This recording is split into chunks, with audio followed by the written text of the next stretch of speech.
Okay, so when in fact I was last in San Diego and seeing Elizabeth was when, just as we were putting the book together for a life course approach to women's health. So we're hoping there's going to be a new edition of that in the foreseeable future, because one of our colleagues, Geeta Mishra, has decided that we really should do a second edition.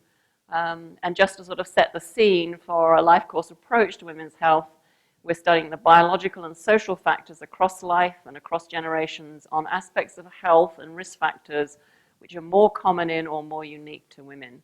And so we're adding a temporal perspective. And of course, the research models on women's health since the 1980s, when I first started looking at them, right through to now, have really changed. They're much more emphasizing the interactive nature of biological and social risk processes.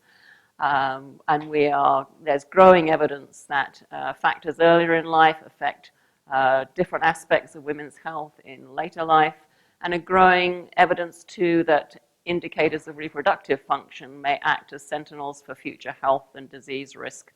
And so again, what we're looking for here are timely interventions that may improve not just the woman's health trajectories, but also her offspring.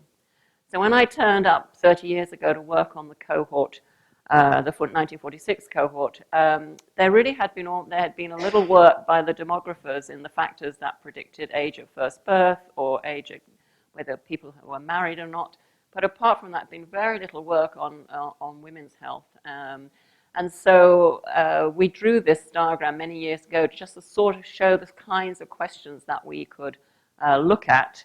And so initially, when we did the menopause study, we were looking at factors affecting timing of menopause in particular, and now we can look at how menopause affects these chronic diseases in later life. And we were in the 90s able to do some work on breast cancer in women's health, in terms of, I think we mentioned earlier, the heavier babies and how they grew, affecting the premenopausal breast cancer risk.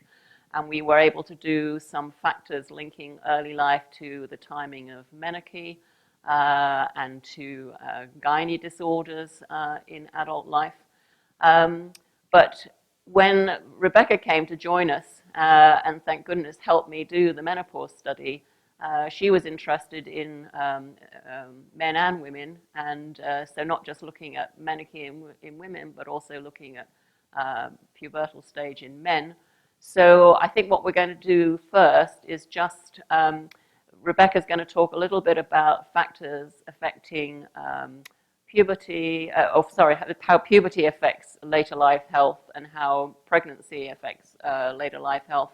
And then we're going to talk about the menopause study and in relation to a number of our new aging phenotypes that we have. So Rebecca's going to take over from me at this point. So I started off by looking at age at puberty and age in the boys and age at menarche in the girls, and seeing how that was associated with body size. And we found that early menarche, as other studies have shown, was associated with shorter adult height and greater adiposity, and that faster childhood growth was associated with